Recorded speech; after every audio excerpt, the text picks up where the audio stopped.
Good afternoon, everyone, and welcome. We'll give a couple seconds for people to come on in, and we'll begin shortly.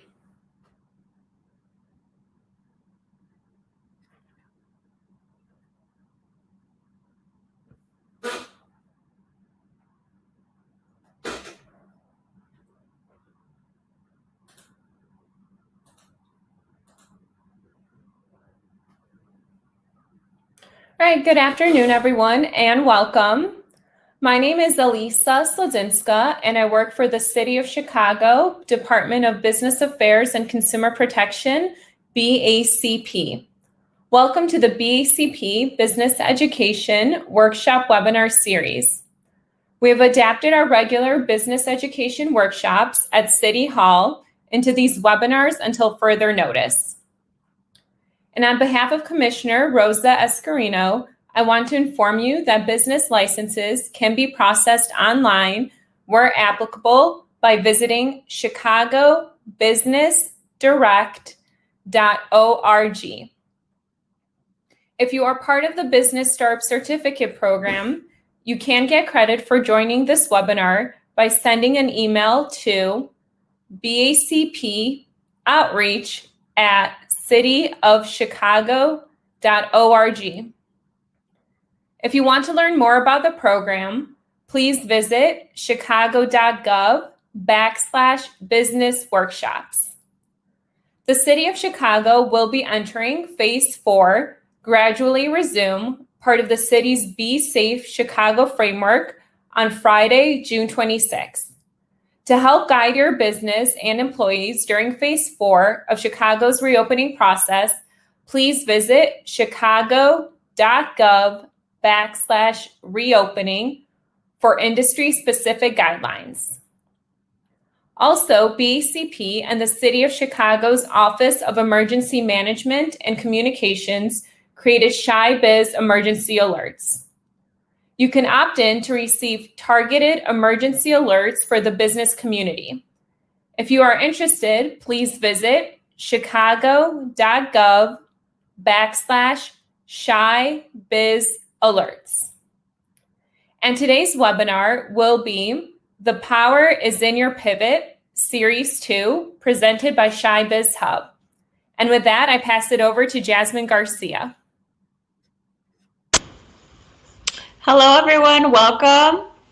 ChiBizHub is the city's online portal that links expert service providers to Chicago's small businesses, entrepreneurs, and startups looking to start, scale, and accelerate their business.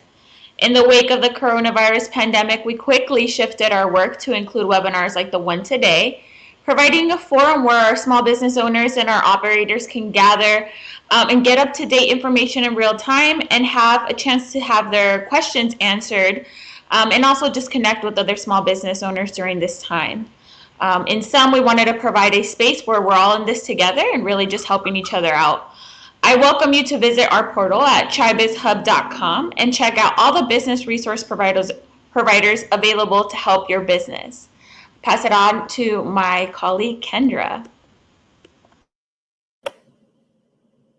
Thank you so much, Jasmine. Thank you all for joining. We greatly appreciate it. So I'm going to overview the agenda for today, and then I will have the privilege of introducing our wonderful panelists. So we will have a panel discussion that will be facilitated by myself and Jasmine. And then we do have a few questions that did come from the participants, and we'll do our best to get to those questions. So I would like to start with introducing our panel. So first, I would like to introduce Miss Kiana Barber of WDB Marketing. Thank you so much for joining. And I just want to share a little bit about Kiana. So Kiana is the current CEO of WDB Marketing, a design and printing agency. She began her career in promotions and graphic design, but soon transitioned to WDB to become a full-service marketing agency and printing manufacturer. To date, her company serves 800 to 1,000 businesses per year. Amazing, wow. Focusing on supporting small businesses with their brand identity, marketing strategies, and creation of marketing collateral. In an effort to expand their product offering and turnaround times, WDB became a full-service, in-house print production company in 2000, truly becoming a one-stop shop for design, marketing, and printing. The strategic business strategy proved to be a successful one as WDB continued to expand and grow their operations and client pool. Past and present clients include Chicago Urban League, Just Turkey, University of Chicago, Sip and Savor, Chicago State University, and even this very publication, The Black Pages. Kiana is also the founder of the WDB Legacy, that stands for Leadership, Education, Growth, Advocacy, Community, and Youth Awards. And she has a gala that she actually hosts every year. So this year in 2020, she did have the privilege of hosting her 4th annual Legacy Gala that was actually held at Malcolm X College. So we welcome you, Kiana. Thank you so much for being on. Next, I would like to introduce our next panelist, Eby. So Eby was born in Oak Park, Illinois, and grew up there. He has always had a passion for the economic empowerment of his people. He graduated from U of I in 2009 with a Bachelor's of Science degree in accountancy and finance. After graduation, Eby worked as a financial advisor for several years, then a corporate accountant. After 4 years in corporate accounting, earning his CPA and climbing up the corporate ladder, he found his own CPA practice, SWM Planning LLC, and the S and the M is Smart with Money. I love it. I love the acronym, Eby. In 2017, his hard work and dedication to top service has helped his firm grow exponentially year over year. He truly cares about helping his clients achieve their financial goals and is highly qualified. He is an expert in understanding tax and genuinely cares about helping his clients experience the joy of succeeding their goals and having more options in life. He believes the key to financial prosperity for Black people is to leverage education and to successful entrepreneurial ventures. He knows this much easier. He knows that this is much easier said than done. So he strongly believes in governmental support to fix the historically setbacks suffered by Black Americans and help us with our economic goals of increased success in education and business enterprise. So thank you. We definitely welcome you, Eby. And then last but certainly not least, bear with us. We know David is online. David Lubin. He is going to log on soon via camera. So just be patient with us. So I'm going to tell you a little bit about what David's been up to. David C. Lubin first moved to Woodlawn, that's a neighborhood here in Chicago, to pursue his PhD at the University of Chicago, where he researched and taught about the creation and impact of social networks, inequality, and organizational development. This unique perspective, his background as a political organizer, entrepreneur, and understanding of social problems plaguing the under-resourced South Side inspired him to bring downtown quality amenities to his Woodlawn neighborhood in late 2018. University Co-work, named Best of Chicago by Chicago Magazine in 2019, provides a supportive business development community, virtual offerings, and education in a convenient, fun, and productive office meeting event space. The mission is to develop the capacity of members and the surrounding community. Awesome. So thank you so much for joining. So Jasmine and I want to go ahead and definitely get the panel discussion started. We know we have a lot of participants that are online, and you guys are going to do great. So I want to just get into, can you tell us a little bit about your organization, each of you, and or your business, and what neighborhood are you either located, or can you tell us a little bit about what communities you primarily serve? So Kiana, you want to start it off for us? Yes. Can you hear me okay? Okay. Well, one, thank you all for having us and hosting us today. This is a very important conversation. I grew up actually in Roseland in Chicago, and my business is located in South Holland, so we're in the suburbs, but I always like to say we have a beautiful mix of Chicago and the South suburbs that we work with. So the heart of our business is really Bronzeville. We do a lot of work with businesses in Chatham, in the South Shore area, in the South Loop area. It's a budding area right now for small businesses. So we work with the South suburbs as well. Everybody from Matson, South Holland. So I like to feel like we touch anybody that's South City, Southwest in the Chicago area.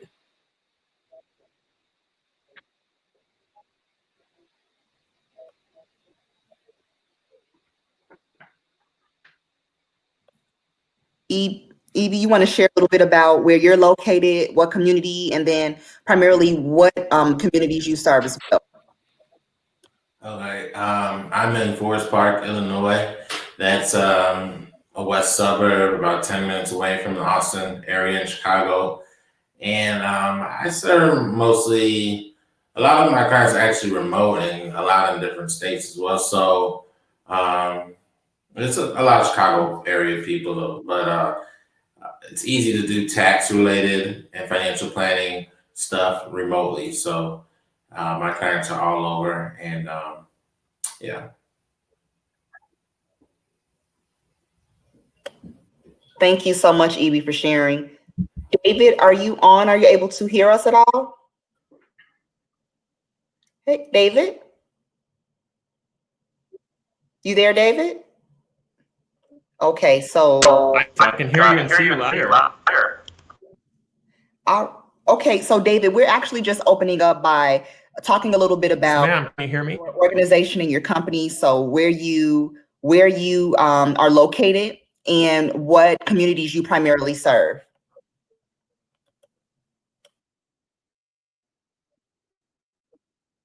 Yeah, well, I just everyone can hear, so give me a thumbs up if you can hear me. Are we in good shape?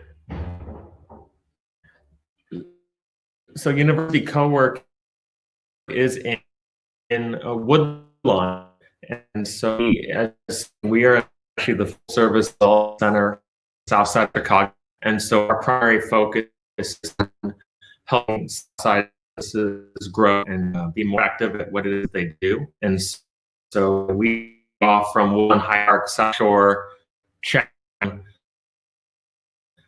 back of the yard, Washington, Englewood, and we actually have members from South as well as Indiana, and that we've got a beautiful facility bringing down amenities to the south side, but we offer all sorts of places in the city. And from the north side, want to set up business on the south side as a second location.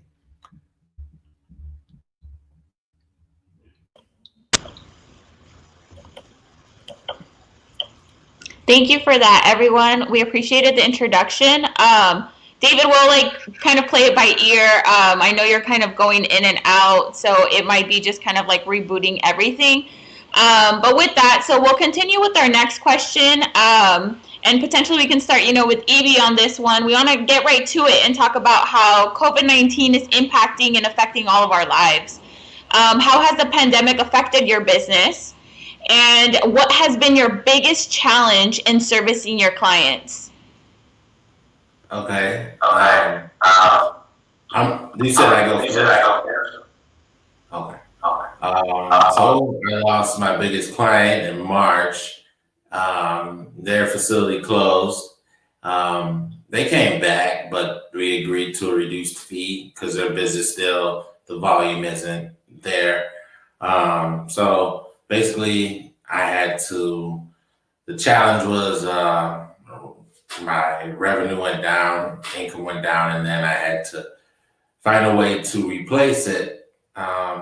So I had some money saved, and I did take a small business loan, and I used that to start a new marketing strategy. I hired an outside marketing small business firm, and at first it was not going well. I thought I lost the money, but toward the end of the month that I paid for, it eventually was profitable. So my investment paid off. But the challenge was losing my biggest client and then having to try to figure out how to get my income back up.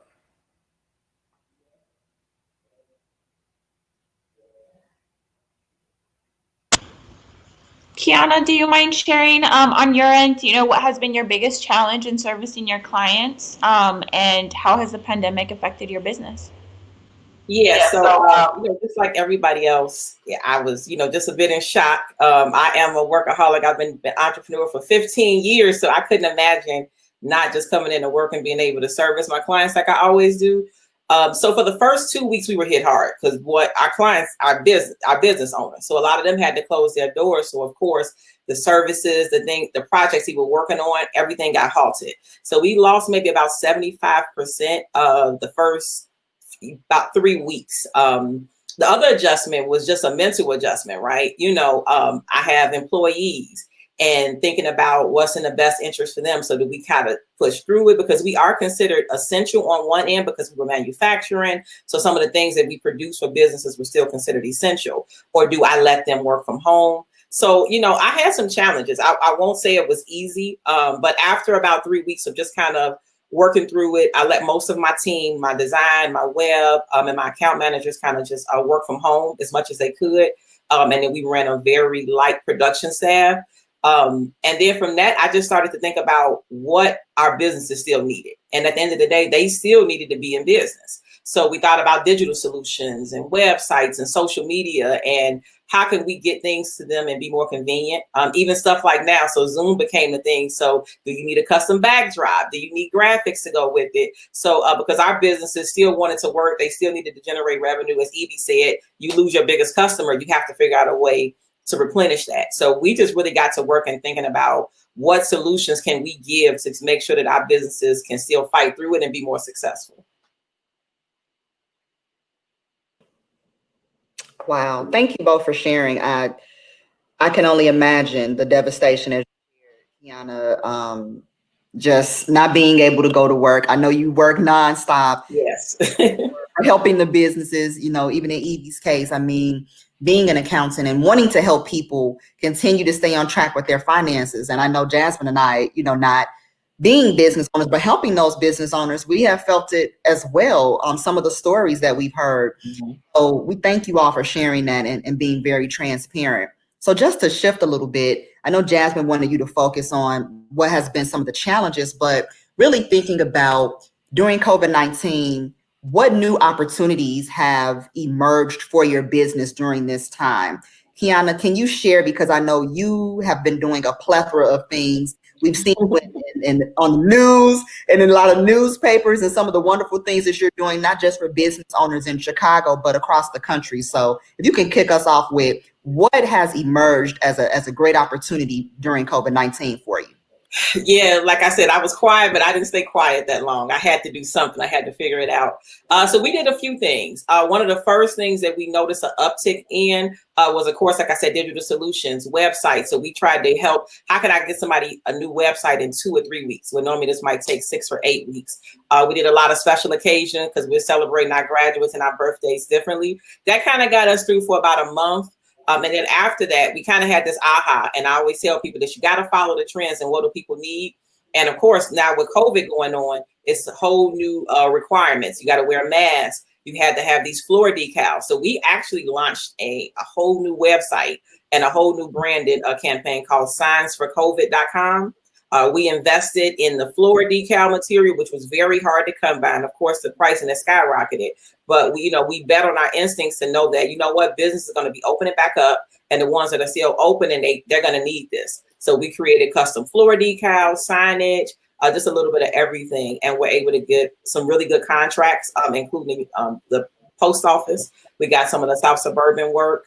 And as you mentioned, one of the things that we got featured on the news for was, with all this going on, not just with COVID going on, but we got a lot of civil unrest and things going on. So with the protesting, a lot of the small businesses got a hit. My core business is Black-owned businesses. That's who we service the most. And so I wanted to do something because when I saw that our communities were getting hit so hard and businesses, we were already at a loss. We hadn't been able to operate sometime for about 2 months. So somebody suggested and said, you know what, our businesses need some type of sign to identify themselves. So hopefully they don't get destroyed. So we created these Black-owned business signs, and it just took off like wildfire. We printed them for free. So we literally just gave them out for free so people can have a sign up to show pride and identify themselves. And we've printed almost 2,500 signs now. So it really took off. Yes, it took off on this. I mean, we've shipped them all over the country. And it just became more symbolic. So it was about the looting and things that happened at first, but it just became bigger than that. And as you can see, it's been a rise in support for Black entrepreneurs. So I've been very happy to see how many people have been rallying around the economic solutions that need to happen with businesses.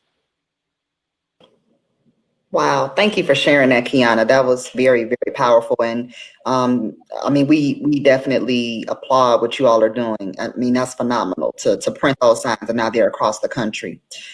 So David, can you tell us a little bit about what has emerged as new opportunities for university co-work during COVID-19? We know that there have been some unfortunate situations that have occurred, but what are some positive moments that you can share with us that have actually happened? Yeah, absolutely. Well, first of all, thank you, Kendra and Jasmine from ChiBizHub and World Business Chicago for putting this together and inviting University Co-work to participate. This has been a challenge, to dovetail off the first part of the question. I'm not sure how much of it got cut off. The technological challenges, getting an old computer to work. I think that's a challenge. We have a facility. And so anytime you have a facility, we have an event space, we have a venue.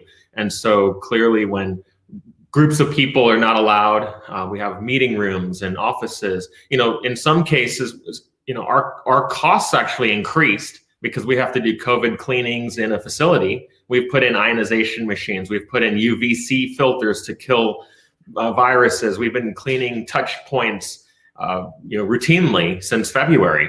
But as a venue, it's challenging, and we had a lot of emergency responders, resource business that needed to stay open throughout the crisis. So our costs have increased, and at the same time, our revenue has been cut in third because all of our event revenue just dissipated overnight.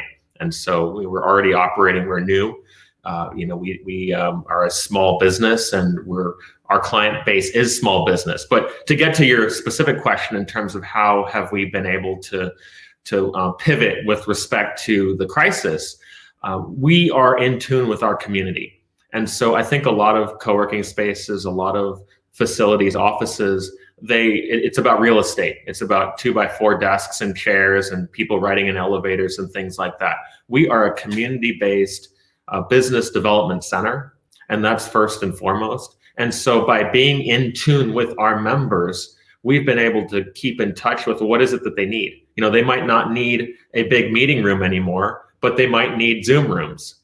So we've repurposed some of our conference rooms to be Zoom rooms, and we might not need a big event venue, but we've got projection studios, like the one that I'm in, where you can actually do a podcast or a TV series or put an educational forum together and be able to stream directly from University Co-work. And so, the other thing that we've been doing is launching some virtual services. So we have a mail service. So if you're a small business and you're looking to set up your operation, and now, by the way, is a great time to work on those operations, to get those finances in order, to get those taxes in order, to get the CRM and the website and the marketing, the pitch just right so we can connect with people.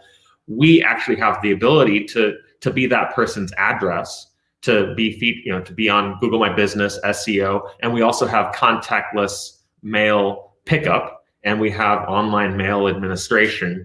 And the newest idea that we've launched, we are all about connectivity, connecting people, helping business people connect and therefore thrive. And so we've been doing a lot of our in-person events virtually. And so now we have virtual lunch and learns, and we have virtual wind downs so people can have a cocktail hour virtually. And we also have speed networking, business networking events. And so we've been able to take what's been successful in our facility and add it on to a new dimension. And when this is all over, our plan is to not just go back to the way it was, but to use this as an additive in terms of our offerings that we can offer for small businesses so that they can be more successful in whatever, the current new normal is and whatever is around the corner, once this hopefully is behind us. EB, how about you? Have you seen any new opportunities that have actually arisen for you for your business since COVID-19 has happened? Yes, absolutely. A lot of the minority business owners having difficulty getting the PPP loan, the EIDL loan, the different stimulus, financial assistance offerings, right? So that same main customer or client that ended up having to drop me temporarily, they got, pretty significant EIDL, and I'm not saying the names, but they got almost 200,000 between both the PPP and the EIDL loan. So that helped them hold it over. But they got it within the first few days because I had all their accounting up to date and in order. And I realized that a lot of our businesses, we're grinding, we're growing the business. Something like accounting to pay for it, to make sure it's in order, that kind of falls on the back burner for a lot of businesses. So what that was actually the language or the message of my marketing was to say, hey, are you self-employed, small business, etc. Basically went out and cast the big net to say, hey, do you need help getting the documents and everything in order to get your EIDL loan in advance? So that was very fulfilling, offering that service.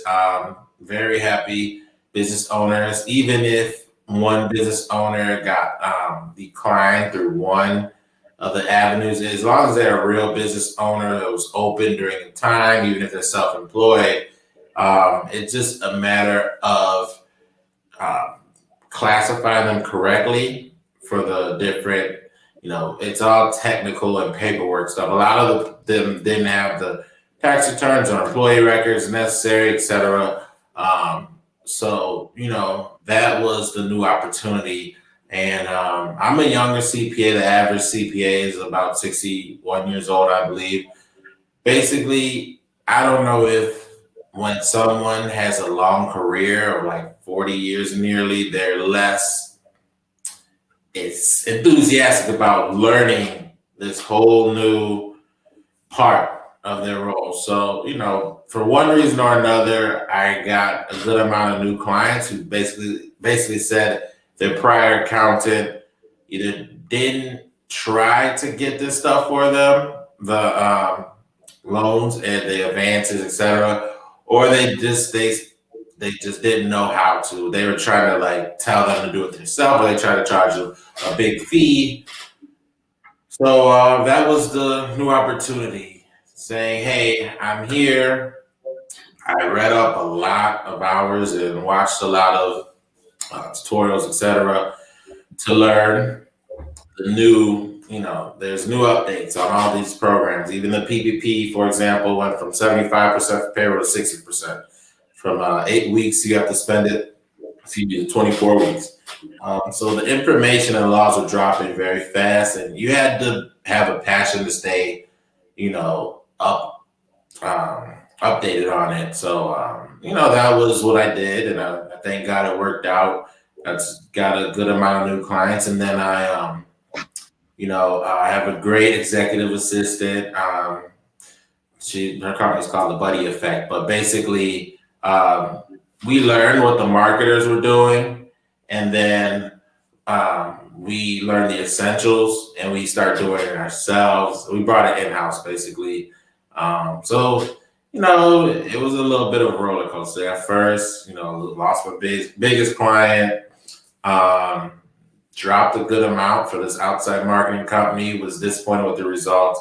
And then I learned, the basics of what the marketing company does. And I started helping, self-employed and small business owners get the stimulus that they're entitled to, whether they need documentation, etc. Just get everything in order, get it submitted.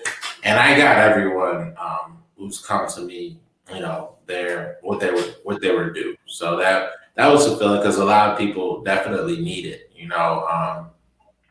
So that's how I pivoted, and that's what happened. So. Thank you, everyone. I just have to say, Kendra, ChiBizHub, we're so incredibly grateful for you being here today. I know it's not very easy to be as transparent, and just vulnerable about like the struggles that you're going through, but then also to share, Kendra and I have been fielding many questions from small business owners and entrepreneurs right now during this time, just wondering how can I make it? How can I do it? And I think this conversation is timely, obviously, right? But you three very different businesses talking about like, hey, this is kind of how we pivoted. So it's almost like a brainstorming session that I know a lot of people are appreciating, because you're sharing that kind of wealth of knowledge from experience, right? So thank you for that.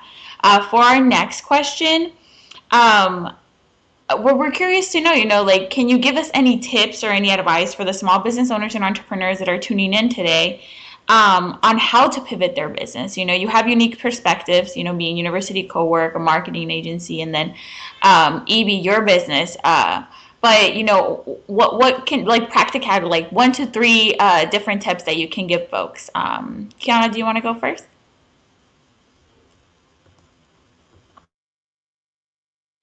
Oh, sorry, it took me a second to. Yeah, I mean, I would say one of the things, and this was something that I honestly learned about myself, is you can't be afraid to act fast. I think because I have been in business for so long, I had kind of just gotten used to the tried and true in the way that I was doing things. So sometimes I would be slow to make changes and adapt. So specifically the signs for COVID, the material was out there, the floor decal material, but it was very expensive. So we had to invest a significant amount when we were really losing revenue. So it was this decision that I had to make, and I had to make it very quickly. And the other thing I would say is I had to adapt. We created a website in about a week and a half. Whole new domain, scienceforcovid.com. So you have to move fast, and you have to be innovative and really think about it. And you can't be scared. To David's point, I think he did it. He talked about it so greatly, is you got to tap into what your customers need. So what they needed from you in February is not what they need from you now in June. And that's just the way that it works. It may not have been what we expected. So immediately I began to think about, how do our customers still need us? Or maybe you have a new customer now. I'll applaud some of my clients. One of our clients is the Black-owned Wine Love Corkscrew. She began to do virtual wine tastings. You've seen other chefs doing virtual cooking shows and things like that. You've seen the DJs, but it's a new way of doing it. And actually, it may generate more revenue. She sold out all 3 of her virtual wine tastings. So you can't be afraid to push the envelope. I've seen some people be more successful in the way that they've adapted than what they were doing before. So you can't be afraid to change. And like I said, I'll admit, even myself, that I was a little bit more, afraid to adapt, and definitely afraid to act really fast.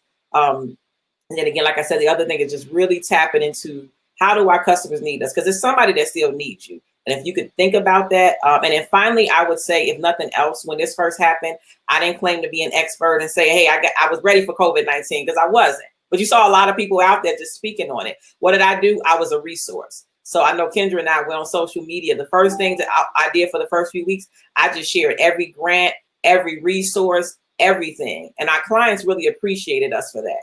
I didn't do it because I just wanted to be a resource. So if all else fails, just be honest, be authentic with where you are, and share what you can, because your base of people will stick with you, and they'll appreciate that.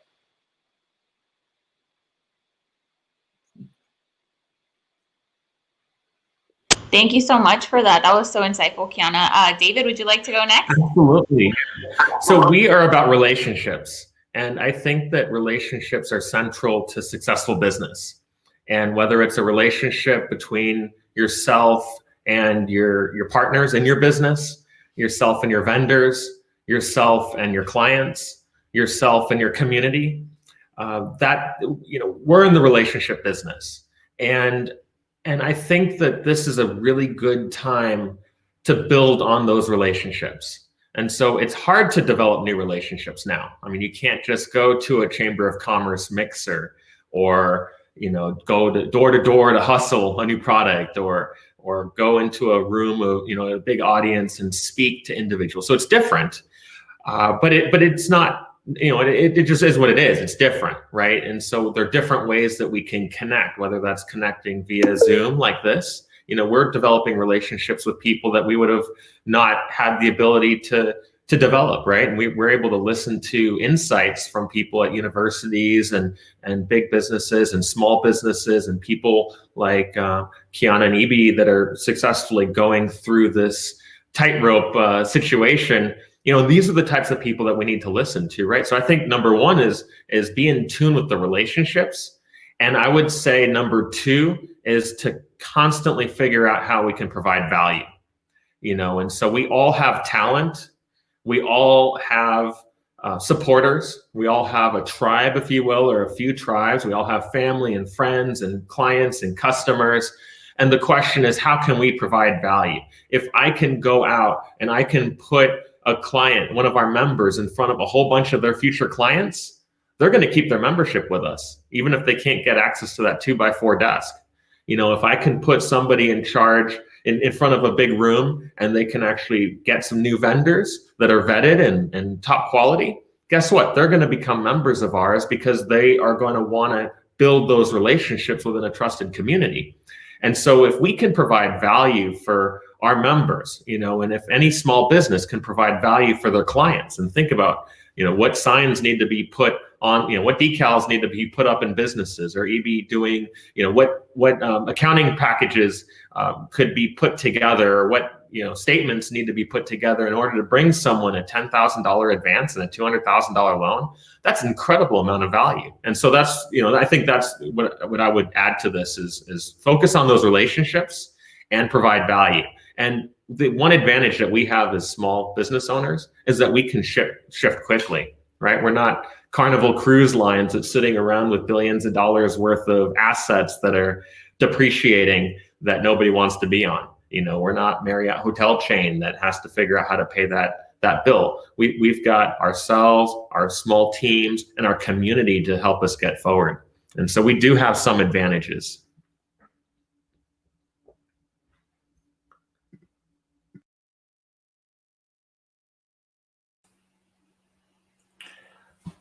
Okay. That's great, David. I love it. Relationships. I'm going to piggyback off of some things Kiana mentioned. Basically, my 3 tips are tenacity, adaptability, and then liquidity. So, which is a tough one, right? But if you notice, Kiana and I both had kind of a similar theme in a way of like the business dropped. We had to act quickly and make an investment. I believe she used the term bet on our instincts, which I like. But yeah, so tenacity, I look at business, especially in a capitalist world that we're in, America, we're really almost like a wild animal in the environment. It's crazy. Not like, now you don't have to be a shark in the water. Like I cut my fees down. I allow deferred payment, and most CPAs don't allow you to, pay way after, like a month later. So there are certain things that concessions I made, which are important. That's part of adaptability. Tenacity is, just finding a way, going hard, 100% effort. If this way's blocked, try this way. If it's whatever's in your power to make it work, what you need to do. And it's closely related to adaptability. But, every business, whatever business you are, one of my favorite stories is the story of Portillo's. Started off as like a hot dog cart, like a regular how many hot dog carts have we seen? And it ended up selling for $900 million, almost $1 billion now over several decades. But the point is like, how special can a hot dog be, especially in Chicago with so many great hot dogs? Like, well, what did he do? But the point is like, you got to really get on it. You have to really get out there. And I believe either David or Kiana mentioned like notice like the trends and like act on them. But yeah, the trends are very important. So that's another thing about adaptability. When you notice a trend, like I noticed helping people with get the loans, but also making a more flexible payment arrangement, because I was usually just half up front, half after, and it was pretty fixed on the fees. But I was just like, and I had to meet people where they're at. Their revenue went down too. Some revenue stopped. They still need the service. So that flexibility, and then the liquidity. Kiana mentioned like a major investment for the tiles and the website, and well, not the tiles, but the floor signs and the website.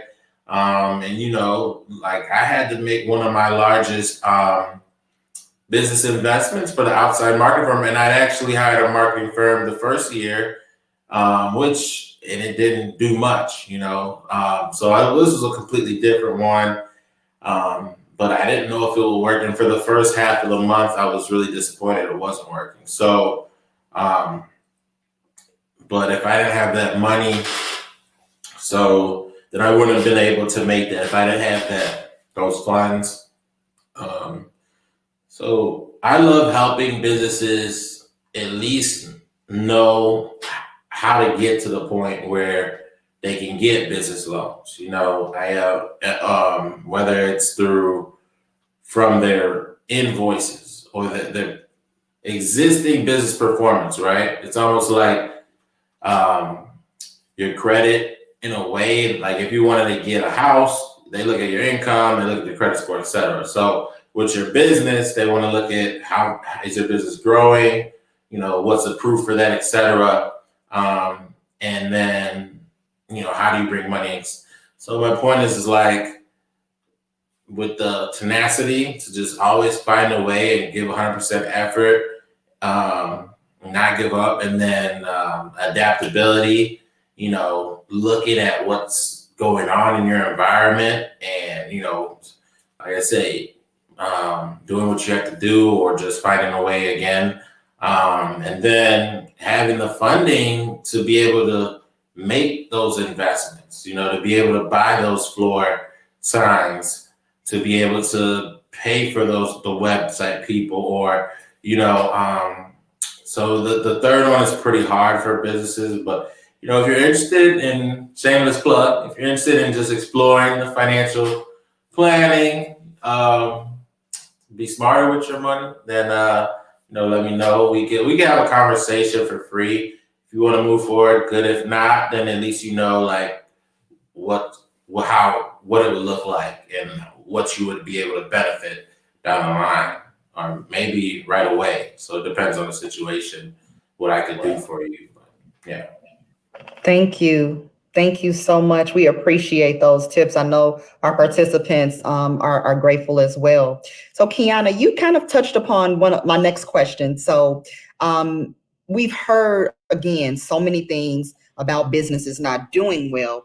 So really thinking about success stories. So Kiana shared a little bit about Love Corkscrew. So that actual business owner, ChiBizHub, did spotlight last year. So we're excited to hear she's doing phenomenal things as always. But if you can really tell us, what is a business, if you're able to share, that you've worked with that has a success story, that did sell out all of their virtual events, or that did, increase maybe their, to your point, Evie, maybe they did increase their liquidity during this time. Maybe for you, David, you have some business owners that didn't have their paperwork together, and you're like, oh my gosh, now that you have all this time, look at what you were able to do. So really being able to share some of those stories with us. Our participants need to hear that. Yeah. So if you want me to start, I'm always involved with a lot of people, and I'm always asking people how they're doing. So I've actually heard a lot of success stories, specifically from restaurants. So I feel like, and I've talked to a lot of people about this, I feel like if you were already preparing yourself for success, if you were positioning yourself, then this time you actually were able to do better. So I have several, and I won't mention any by name, but I have over 10 that have said to me, Kiana, I'm doing better than I was before COVID-19. Why? Because one, you got more people at home. You have less people that are, that are doing different things. So people are ordering out more. So if you had your brand in front of people, if you were already positioned well and had a good quality product, a lot of our businesses in Bronzeville are doing better. I've asked them specifically. Some like Love Corkscrew, she's not necessarily doing better, but she was able to pivot because a lot of the restaurants are closed, and that's where her wine was housed. So she's lost that revenue completely. But she was able to adapt. And like ourselves, this will probably be, and I haven't shared this with anybody, but June will probably be our best month ever to date. It will be our best month ever. And the reason why was because of what Evie said, because of tenacity, hustle, I like to call it. We diversified as much as possible. A lot of our competitors were closed, but the biggest thing, like I said, is really that diversity. We were able to take on different type of product lines and make sure we tapped into it. So we just didn't do the signs for COVID. We did specialty signage, and specialty signage isn't just a parent that wants to, celebrate their child. It's the schools. Schools didn't have they weren't spending money on graduation. So they were trying to figure out how can we still celebrate our graduates. So again, back to my point earlier, paying attention to trends, I was able to say, oh, I see what they're doing. They want yard signs. I even saw a school purchase billboards to celebrate their graduates. So the thing about this is people are still spending money. And I paid attention. I paid attention to what people said they were going to do with their stimulus check. They were just going to do it in a different way. So I've seen that. And I'll end with, you mentioned earlier that I host a Legacy Awards. And as part of that, we do a young entrepreneur pitch. And our winner this year was a young 12-year-old young lady by the name of Ava's Pet Palace. And she sells organic dog treats. And because of the surge and not just support small businesses, but specifically Black-owned businesses, she got shared as one of the only 5 like African-American pet treats. Her orders skyrocketed over 10,000% to 800 orders a day for over 2 weeks. So it's like completely changed the game. So I think that's just such a great success story. It's a great problem to have as a 12-year-old, but it also shows, and again, just to encourage people, that people are online, they're paying attention, and they're still spending money. People didn't just share her story. They went out and brought the product online. So I've seen some people, again, that they were already prepared to fulfill orders online that are doing better because we spending more of our time doing just this right now, looking at the screen. We're not driving as much. We're not at events. So we're still captive, and we still actually a lot of us still have money. So you just got to be able to get in front of it. Thank you, Kiana. That is amazing. I remember we were there when that young lady won. And so if you haven't had a chance to attend Kiana's gala, I'm not sure next year if things will be back in order, but it's a phenomenal experience. You meet entrepreneurs and business owners from all over. So thank you for hosting that. I mean, that's amazing. So David, I want to hear a little bit from you about some success stories that some of the members from University Cowork have shared with you during this time. Yeah, absolutely. We have a whole bunch of success stories, and I think it's so important that you ask this question because I think it's important. We're hearing about doom and gloom on the news every day, and I'm so happy to hear about Kiana's, and I'm sure Evie has some as well. We have a whole host of them. Let me give one example. So one of the things we do is we have what we call a fireside chat with our members every month, and we talk about an aspect of business, whether it's organizational structure, legal, accounting, how to set up operations, CRM, any business automation, electronic documents, like things that business owners need to think about and do, and products and vendors and how we can work together or whatnot, what we should do in house, separate out. So we had one of our members, Tiffany Williams from Exquisite Catering and Events, who many people might know, an amazing Woodlawn-based chef that's been on tour with Jay-Z and Beyonce. She actually made an investment that didn't do well. And so one of the things that we were challenged with was, and she's one of our members, she's been one of our members since we opened, we were trying to figure out, okay, well, how can we get her some capital so she can make payroll? And one of the things we stumbled upon was this idea of business credit. She could literally set up her business, as a credit ready entity, a report to Dun & Bradstreet, Experian Business, Equifax Business, Credit Safe, and set that up so it's separate from her personal finances. If she didn't have a good credit score, it's separate so she doesn't have to worry about the impact of her debt to income ratio. So it's not going to negatively affect her ability to get a mortgage or a car, that type of thing. And so we workshopped this, and we had a whole cohort of University Cowork members that have followed this 2-page piece of, it's one piece of paper, double-sided, how to do this, right? And when the pandemic hit, and the EIDL grants and the PPP were available. We workshopped with our members, how do we get these? How do we get access to this opportunity, right?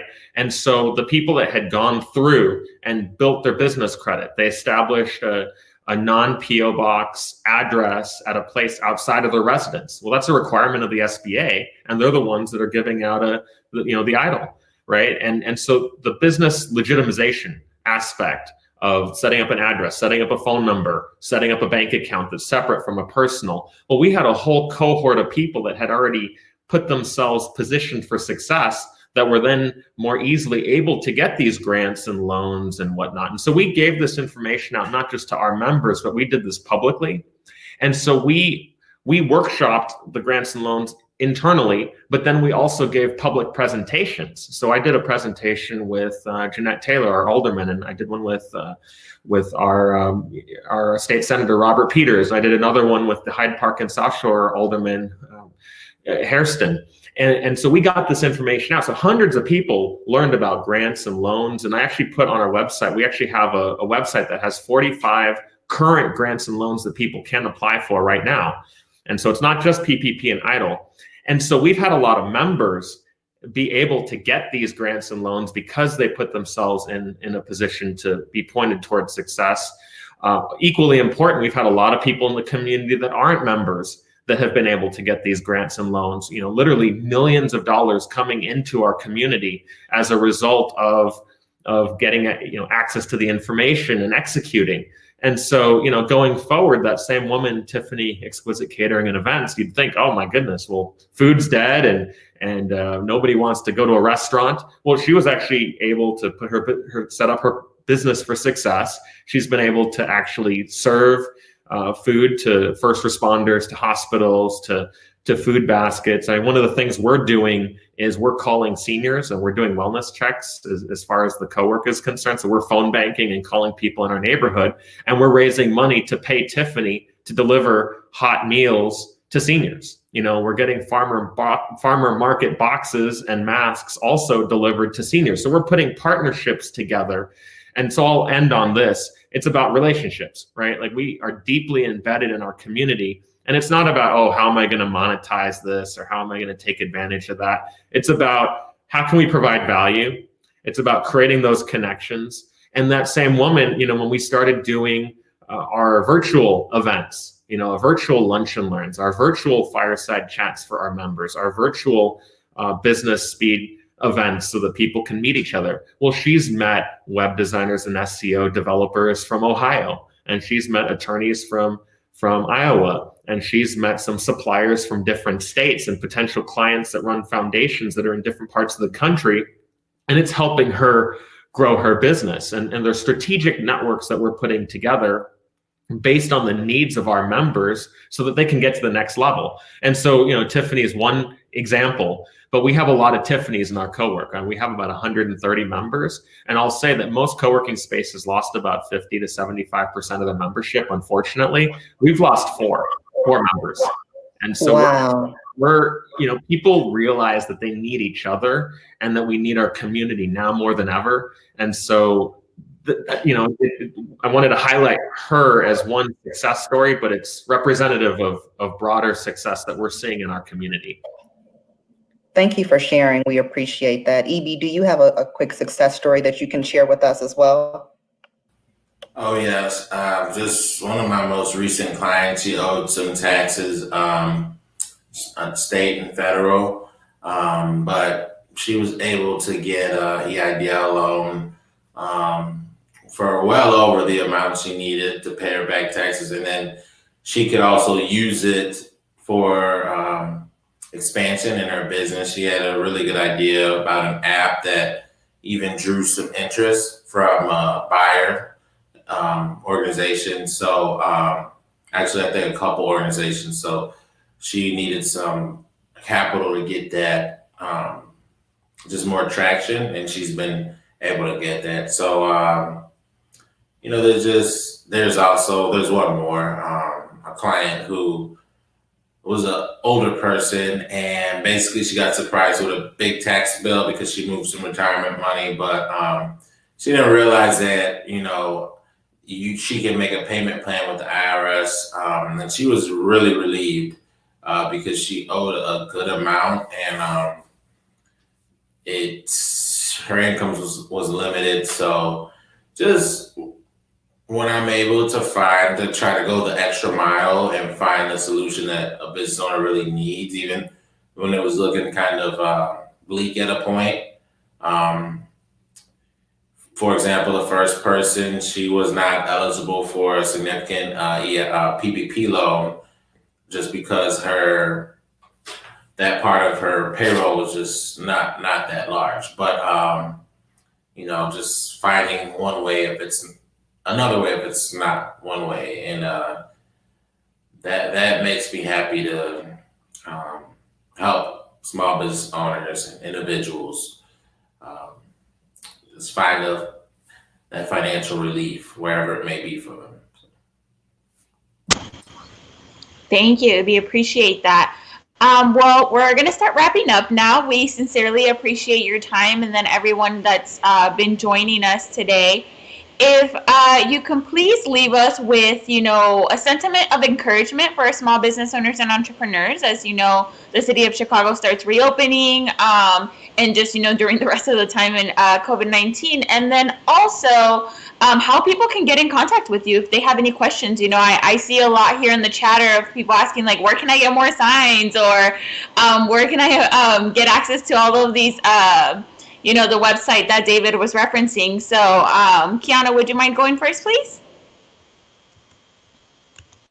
Yes. I would just say, as far as encouragement, it's always another day. It's another opportunity to get it right. As many success stories as we have, business is not perfect. I've been doing this a long time. Some days are better than others. And like I said, even when this first happened, so many people called me and like, oh, Kiana, how do you feel? How do you feel? And it's like, every day may not be the same. So don't compare yourself to anybody else.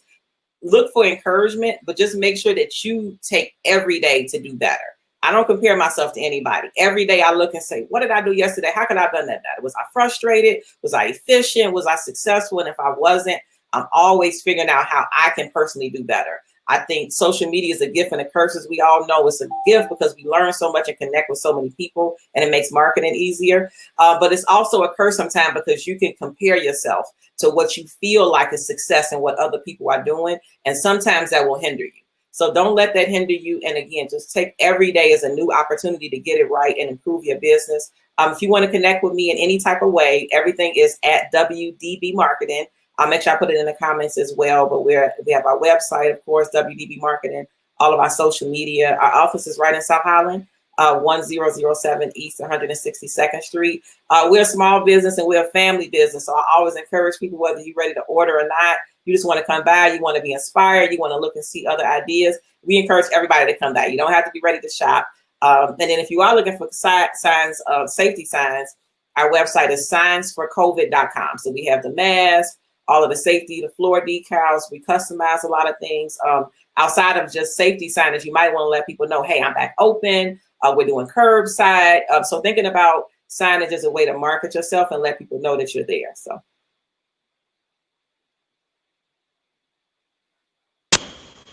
Evie, would you like to go next? I know we got a lot of people asking her, like, what's your name? Can you write it down? Okay, yes. Well, my nickname is EBE. I just put it in the public chat. My last name is cut short for the video, but it's Osai Bovo. My parents are Nigerian immigrants. I'm a U.S. citizen born here. And, I like to see myself as like the people's CPA. A lot of CPAs are focused on rich people, and that's just where they can make the most money, I guess. But I like to work with people who I can relate to. I'm not rich, I didn't grow up rich. So at the same time, I worked really hard to be a very highly qualified CPA with great online reviews. So just because I'm a more everyday middle class person kind of CPA doesn't mean that people are losing any of the expertise. So that's just what fulfills me to do the best I can for my clients and still be relatable. But yeah, my office in Forest Park. I'm in a co-working space, not university co-working. Dave has a ton of great information. But, I'm in Forest Park. It's called Sweet Spot. I have a permanent office in here though. And I could put the address, but really it's appointment only. I put my website. It's SWM as in smart with money, as Kendra said earlier, SWM planning. So it's helping business owners strategically plan their financials and their finances so that they can have more options. But the extension is .money as in .money.com was taken. So yeah, but yeah, I can be reached. Let me see. My social media is SWM Planning CPA on Instagram. Twitter is SWM Planning. I should probably make them the same, but that's it. Thank you, EB. And David, finally? Absolutely. I'm gonna have to talk to EB afterwards about upgrading his office space. But yeah, in terms of words of encouragement, I think now is the time. This is our time. This is our moment. We can't redo what was in the past, and we don't know what's coming next. Now is the time to put the plan together to win. And what does that mean? That means something different for different people, right? It means getting our operations together. It means building our relationships with our vendors, building our relationships with potential new clients, expanding our reach, thinking about what our focus is going to be, getting our business documents together, getting our marketing together, our social media together. So a lot of people were I see it as a silver lining. I mean, of course, this is a tragedy and people lost their lives, including, some of our friends. And people have kids at home. And, I don't mean to minimize that, but it's also a particular moment in time in which we can take a step back and reflect, rethink what it is that we're doing, get off of that grind for a minute, put that plan together to win. And so we talk about that at the co-work with our members and we're more than desks and chairs, we are a community. And so what I've been challenging our members to do is to put your team together. Who's the attorney? Who's your go-to attorney that's going to help you with your business? Who's thinking about your intellectual property? Who is your financial planner and your advisor? Who's your CPA? Who are your bookkeepers? How are you building your business credit so that you can get loans, right? And so if we put our team together now, and hopefully we're hiring people I'm biased, from the South Side, we're giving opportunities to people that look like us, people of color that are in our neighborhoods, rather than big national corporations or international franchises or whatnot. If we could hire Chicago-based businesses as components to make us successful, then we are going to be, putting ourselves together and be able to come out of this thing stronger, better, faster, and more able to succeed. And so I'm going to put in the chat, we have a virtual networking event coming up tomorrow, actually this Thursday at 5 p.m. We do them on occasion. This one's open to the public. And so I invite people that are small business owners to join us. Also July 1 at noon, we're going to have a virtual lunch and learn where we're going to be doing calls to seniors. And so we invite you to join us there. And, I invite everybody to stay connected, and to, in terms of how you can get a hold of us, universitycowork.com, and feel free to, you can check out our social media. We've got, all the outlets linked on our website. So Facebook, Instagram, LinkedIn, we put a few tweets every now and then, and please connect with us, follow us, communicate with us, tell us what we're doing well, tell us how we can improve. And, we look forward to keeping the conversation going because we need each other to come out of this stronger. So thank you. Thank you, everyone. I appreciate your time. A big thank you to our panelists, and thank you for everyone joining us today. I want to remind everyone that a recording of today's conversation, along with others, are featured on our social media, and our our special COVID-19 business resource portal, ChiBizHub.com/COVID-19 support. As well, we encourage you to follow us on social for links to future webinars, grants, and information to help you better run your business during these challenging times. On behalf of everyone at World Business Chicago and ChiBizHub and BACP, we wish you and yours good health and peace of mind. Thank you.